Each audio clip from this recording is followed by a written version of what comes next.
चला, संध्याकाळचे 6:30-7 वाजलेले आहेत आणि आपल्याला संध्याकाळची आरती करायची. आता उदबत्ती वगैरे लावून घेते आणि जो आपला उद होता तो काय संपलेला आहे, आणायला नाही आहे, आणायला पाहिजे आहे. केंद्रामध्ये पारायण असल्यावर खूप सेवा घेतात. तुकारामांचा अभंग, पसायदान, परत व्यंकटेश स्तोत्र सगळं घेतात. पण घरी ज्यावेळी मी करते पारायण त्यावेळी मी फक्त संध्याकाळची आरती आणि विष्णू सहस्रनाम तेवढं हे करते, म्हणते. विष्णू सहस्रनाम पण मोबाईल लावून देते आणि त्याच्यासोबत म्हणत असते. कारण आपल्याला काय ते मला तर काही येतच नाही, म्हणजे हे करून मोबाईलमध्ये लावलं तर थोडं थोडं येतं तर, आणि आपण स्वतः म्हणायला गेलो तर येत नाही. विष्णू सहस्रनाम थोडा अवघड आहे, संस्कृतमध्ये असल्यामुळे खूपच अवघड आहे ते. चला, आरती करून घेते. चहा वगैरे झालेला आहे, सगळं लुटून वगैरे काढलेलं आहे. यांची नाईट शिफ्ट आहे, स्वयंपाक बनवायचा आहे, ते गेलेलं आहे दुकानात. 2 शर्ट पॅन्ट द्यायचे आहेत जेंट्सचे, त्यांचे मित्राचेच आहेत. कुठंतरी ती परगावी ट्रिपला जाणार आहेत 15 दिवस, त्यासाठी अर्जंट त्यांना पाहिजेलं आहे. त्यामुळं ते शिवायला गेलेले आहेत. मग जेंट्सचं जे काय शिवायचं असेल तर मी जात नाही, कारण आपल्याला ते काही येतच नाही, कशाला जायचं. घरातली तर कामं होतात म्हणून नाही गेली. चला आवरूया.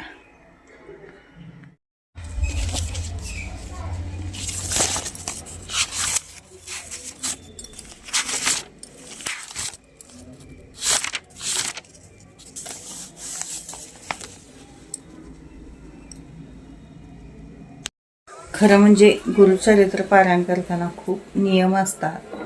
पण कसं असतं बघा, मला तर असं वाटतं म्हणजे हा नियम मला पाळायचा होत नाही, तो नियम मला पाळायचा होत नाही असं म्हणून पारायण न करण्यापेक्षा म्हणजे जे शक्य होतील ते नियम पाळून तर पारायण केलेलं बरं. आता बऱ्याच जणांच्या घरात मांसाहार म्हणजे करायची सवय असते. मग इच्छा असून पण एक एक स्त्रियांना कसं असतं की इच्छा खूप असते पारायण करायची, पण त्यांच्या घरात मांसाहार करत असतात, त्यावेळी खूप अवघड होतं.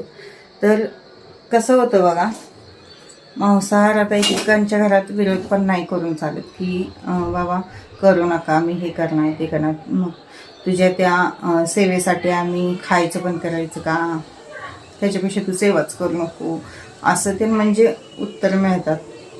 लेडीजला खूप प्रॉब्लेम येतात करताना. त्यामुळं एकत्र कुटुंबात तर जास्त प्रॉब्लेम येतात, कारण प्रत्येकाची म्हणजे मतं ही वेगवेगळे असतात. माझं तर मत आहे की जे शक्य आहेत ते नियम तर तुम्ही पाळा आणि स्वतः नियम पाळा. म्हणजे तुमच्या आजूबाजूचे लोक पाळतात का नाही म्हणजे हे नाही बघितलं तर चालते, पण तुम्ही स्वतः तर पाळा. मांसाहारच्या बाबतीत तर कसं होतं, ज्यावेळी पारायण आपलं चालू असतं त्यावेळी तर म्हणजे कमीत कमी 7 दिवस तर तुम्ही काय घरात म्हणजे कोण खाऊ नका एवढंच म्हणायचं त्यांना. म्हणजे एवढीच विनंती करायची की बाबा 7 दिवस तर खाऊ नका, तिथनं पुढं मग तुम्ही खावा. जे पारायण करणार आहे त्यांनी खायचं नाही. आणि बाकीच्यांनी लाईट गेलेली, आता जवळजवळ 4-5 वेळा गेली, 4-5 वेळा आली. त्याचं काम चालू वाटतं लाईटीचं. आता उन्हाळ्यात असंच असतं. तर मगाशी मी सांगत होती की जोपर्यंत पारायण चालू आहे तोपर्यंत खाऊ नका अशी विनंती करायची. शक्यतो एके घरात कसं असतं माहिती आहे का, म्हणजे पारायणपेक्षा सेवेपेक्षा खाण्याला खूप महत्त्व असतं. आणि एक लोक तर नॉनव्हेजसाठी एवढे वेडे असतात काय विचारायला नको, ते सगळं थांबवते पण नॉनव्हेज थांबवणार नाहीत असे असतात. म्हणून एकेकांच्या घरात खूप प्रॉब्लेम येतो पारायणचा. जेवढे नियम शक्य आहेत तेवढे पाळून पारायण करण्याचा प्रयत्न करा आणि शक्यतो 7 दिवसाचंच पारायण करा.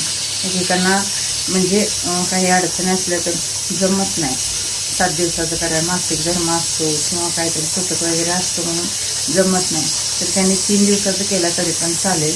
3 दिवसाच्या पारायणला पण भरपूर वाचन होते, मग तेवढा आपला स्टॅमिना पाहिजे आणि वाचनाची प्रॅक्टिस पण पाहिजे.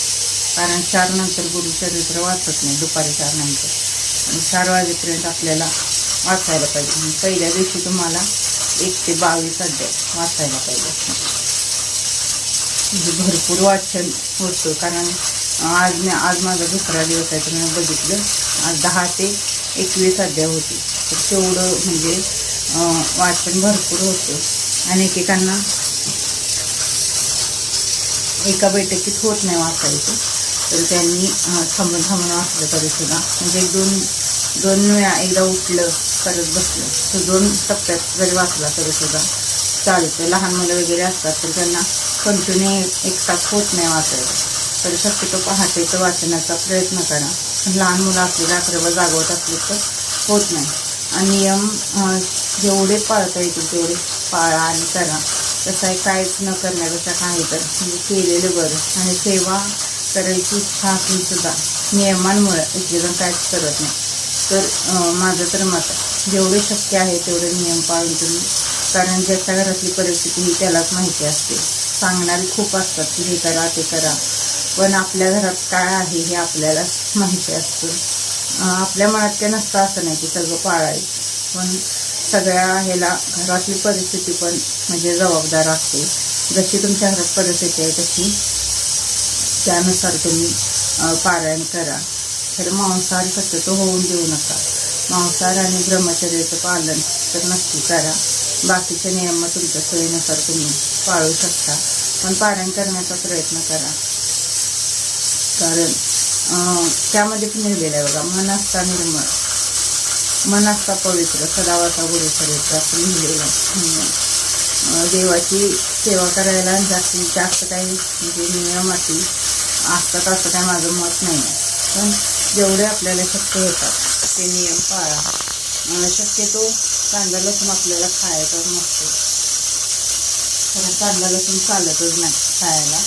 आणि शेतीची भाजी, मेथीची भाजी वगैरे खाण्याची आणि ढेकर येतात, ढेकर आलेली चांगली नसतात, त्यामुळं त्या भाज्या तर आपण खायचंच नाही. वांगी पण खात नाही बघायचे. ही सगळे नियम सिटी लेवलला चालतात. एकेकांची मळ्यात वगैरे म्हणजे खेडेगावात खूप घरं असली तर भाजीपाला पण तिथं काय मिळत नाही, अशी परिस्थिती असते. त्यामुळे जसं तुमच्या इथं परिस्थिती असेल त्यानुसार तुम्ही नियम पाळून पारायण करा. तर पारायण हे करा. आता स्वामी पुण्यतिथी आहे त्यामुळं 9 ते 15 एप्रिलपर्यंत आपलं पारायण असणार आहे.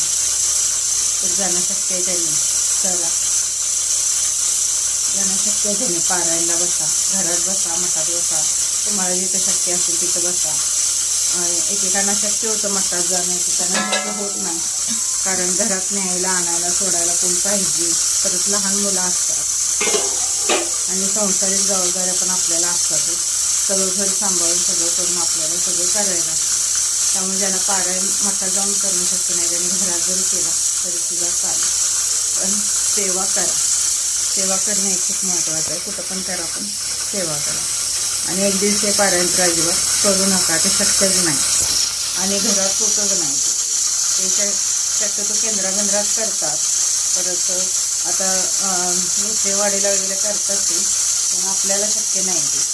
कारण एवढं वाचून उगाच वाचायचं म्हणून वाचण्यात काय अर्थ नसतो. म्हणजे ग्रंथात काय आहे हे तर आपल्याला समजलं पाहिजे वाचल्यासारखं.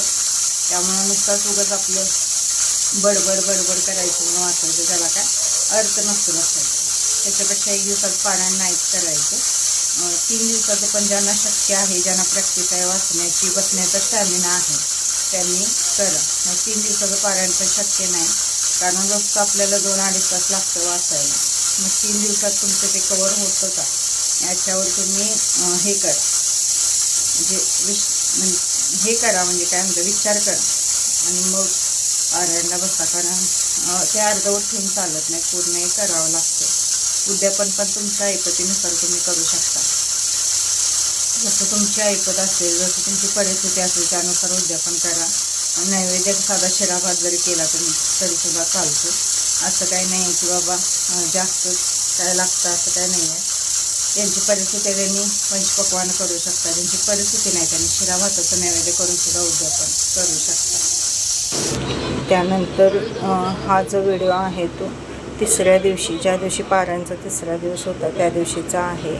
त्या दिवशी पण खूप गोंधळ झाला, मी तुमच्यासोबत शेअर केलेला आहे. हाय, श्री स्वामी समर्थ. शुभ दुपार सर्वांना. आणि आज मज्जा काय झाली बघा, आज सकाळी उठायचंच झालं नाही मला. वाचायला मी म्हणलेले पहाटे उठायचं, पण आज झालंच नाही. 3 सव्वा 3 वाजता कसला तर असा आवाज आला आणि म्हणजे असं एकदम दचकूनच उठले आणि खूप भीती वाटत होती खरी. 3 सव्वा 3 वाजता. आणि कसं होतं बघा, हिने पण घरात नव्हती आणि लाईट लावली मी इकडली स्वयंपाकाला, इथंच आवाज आला स्वयंपाकाला आणि बघितलं तर काहीच नव्हतं खरं.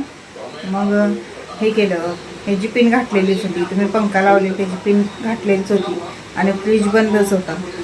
ती पिन काढली, फ्रीजची पिन घातली आणि परत लाईट बंद केली आणि जाऊन झोपले. खरं खाली झोपलं नाही मी खाली झोपलेले होते.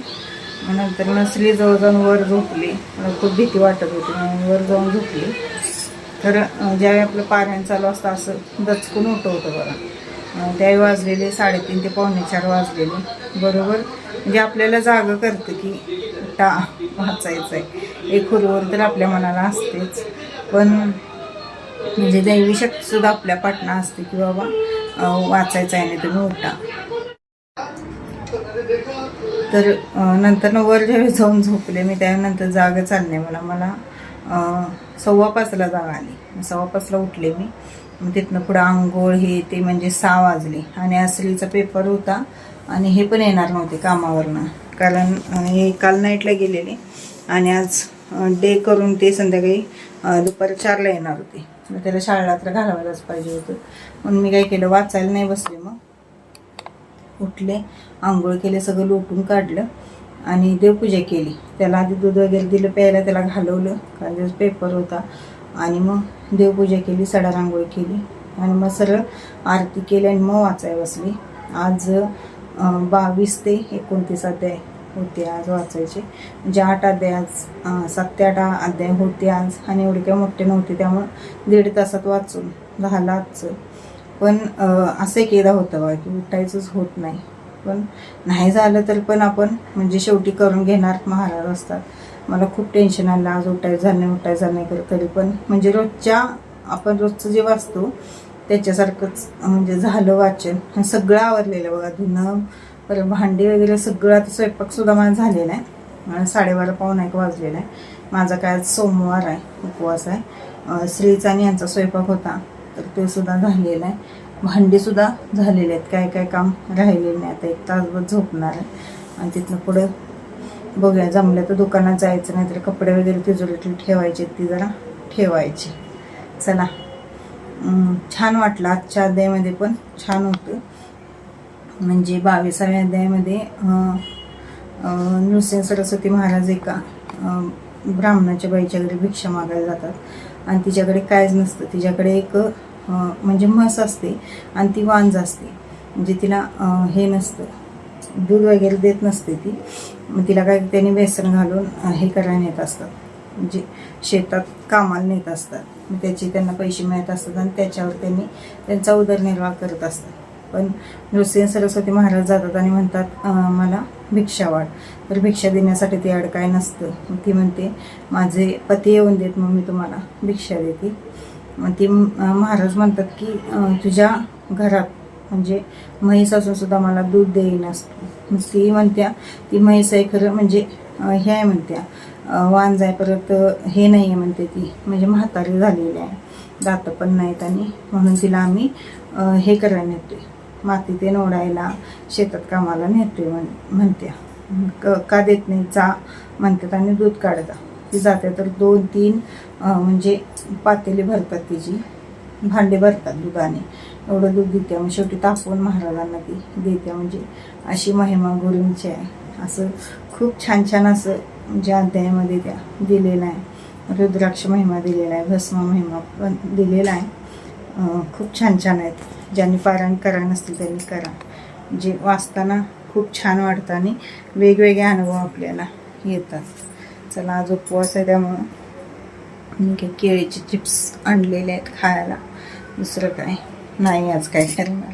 आता कोकम सरबत थोडं पिलेलं आहे.